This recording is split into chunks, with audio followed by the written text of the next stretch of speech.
Hi friends, മറ്റൊരു പുതിയ വീഡിയോയിലേക്ക് എല്ലാവർക്കും സ്വാഗതം. ഇനി നമുക്ക് വളരെ ടേസ്റ്റി ആയിട്ടുള്ള ഒരു അച്ചാർ ഉണ്ടാക്കിയാലോ? നമ്മുടെയൊക്കെ വീടുകളിൽ സാധാരണ ഉണ്ടാകുന്ന കുറച്ച് പച്ചക്കറികൾ മാത്രം മതി ഈ അച്ചാർ തയ്യാറാക്കുവാൻ. വളരെ ടേസ്റ്റി ആയിട്ടുള്ള ഒരു മിക്സ്ഡ് വെജിറ്റബിൾസ് അച്ചാറാണ് ഉണ്ടാക്കി കാണിക്കാൻ പോകുന്നത്. നിങ്ങൾ ഈ ചാനൽ ആദ്യമായിട്ടാണ് കാണുന്നതെങ്കിൽ ഒന്ന് സബ്സ്ക്രൈബ് ചെയ്യുക. സബ്സ്ക്രൈബ് ബട്ടണിന് തൊട്ടടുത്തുള്ള ബെൽ ബട്ടൺ കൂടി ഒന്ന് എനേബിൾ ചെയ്യുക. ഇനി നമുക്ക് ഈ അച്ചാർ എങ്ങനെയാണ് എളുപ്പത്തിൽ തയ്യാറാക്കുന്നത് എന്ന് നോക്കാം. ഇതിനായി ഞാൻ ഒരു പാത്രത്തിലേക്ക് ഒരു 100 ഗ്രാം നല്ലെണ്ണ ഒഴിച്ചിട്ടുണ്ട്. നല്ലെണ്ണ ഒന്ന് ചൂടായി വരുമ്പോൾ 1 ടീസ്പൂൺ കടുകിട്ട് ഒന്ന് പൊട്ടിച്ചെടുക്കുക. കടുക് ഒന്ന് നന്നായി പൊട്ടി വരുമ്പോൾ ഇതിലേക്ക് ഒരു 5-6 പച്ചമുളക് ചെറുതായി അരിഞ്ഞത് ചേർത്ത് കൊടുക്കുക. അതിനുശേഷം ഒരു ചെറിയ കഷ്ണം ഇഞ്ചി ചെറുതായി അരിഞ്ഞത് ചേർത്ത് കൊടുക്കുക.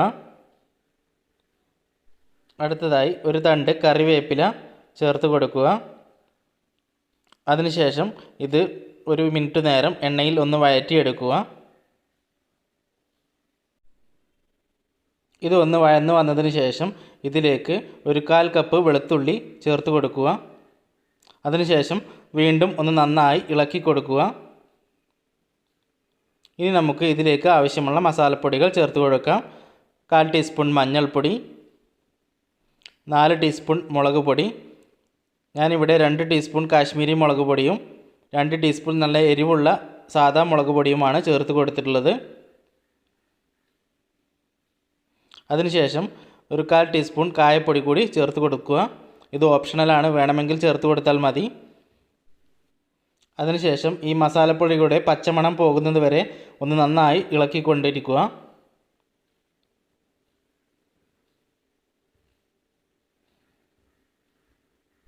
ഇപ്പോൾ പച്ചമണമൊക്കെ പോയിട്ടുണ്ട്. ഇനി നമുക്ക് ഇതിലേക്ക് ബാക്കി ചേരുവകൾ ചേർത്ത് കൊടുക്കാം.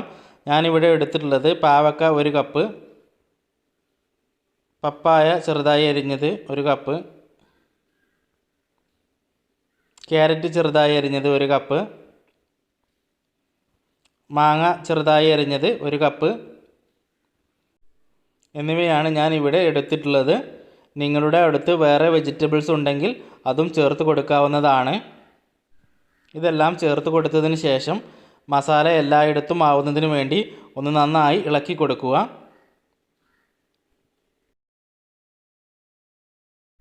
നന്നായി മിക്സ് ചെയ്ത ശേഷം ഇതിലേക്ക് ഒരു 1.5 കപ്പ് വിനാഗിരി കൂടി ചേർത്ത് കൊടുക്കുക.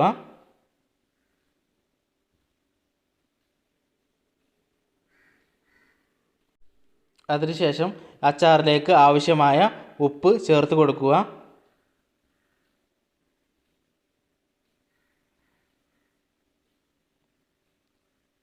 അതിനുശേഷം വീണ്ടും ഒന്ന് നന്നായി ഇളക്കി കൊടുക്കുക.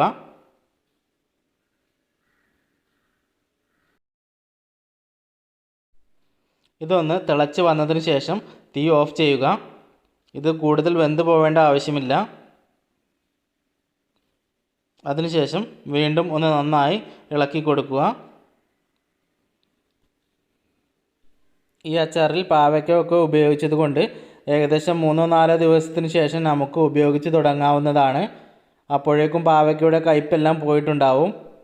അച്ചാർ ഉണ്ടാക്കിയ പാത്രത്തിൽ തന്നെ 3-4 മണിക്കൂർ വെക്കുക.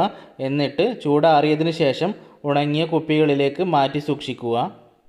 അച്ചാറിൽ വിനാഗിരി ഉപയോഗിക്കുന്നത് കൊണ്ട് അച്ചാർ ഉണ്ടാക്കുവാൻ ഒരിക്കലും ഇരുമ്പ് പാത്രങ്ങളോ അലൂമിനിയം പാത്രങ്ങളോ ഉപയോഗിക്കരുത്. അച്ചാർ കുപ്പിയിൽ നിന്ന് എടുക്കുന്നതിനായി എപ്പോഴും ഉണങ്ങിയ സ്പൂൺ തന്നെ ഉപയോഗിക്കുക. അപ്പോൾ നമ്മുടെ വെജിറ്റബിൾസ് അച്ചാർ ഇവിടെ റെഡി ആയിട്ടുണ്ട്. എല്ലാവരും ചെയ്ത് നോക്കണം. വളരെ ടേസ്റ്റിയാണ്. നിങ്ങളുടെ അഭിപ്രായങ്ങളും നിർദ്ദേശങ്ങളും കമൻറ്റ് ചെയ്യുക. നിങ്ങൾ ഈ ചാനൽ ആദ്യമായിട്ടാണ് കാണുന്നതെങ്കിൽ ഒന്ന് സബ്സ്ക്രൈബ് ചെയ്യുക. സബ്സ്ക്രൈബ് ബട്ടന് തൊട്ടടുത്തുള്ള ബെൽ ബട്ടൺ കൂടി ഒന്ന് എനേബിൾ ചെയ്യുക. എന്നാൽ മാത്രമാണ് ഞങ്ങൾ പോസ്റ്റ് ചെയ്യുന്ന വീഡിയോകൾ നിങ്ങൾക്ക് അപ്പോൾ തന്നെ നോട്ടിഫിക്കേഷൻ ലഭിക്കുകയുള്ളൂ. വീണ്ടും മറ്റൊരു പുതിയ റെസിപ്പിയുമായി കാണുന്നവരേക്കും ബായ്.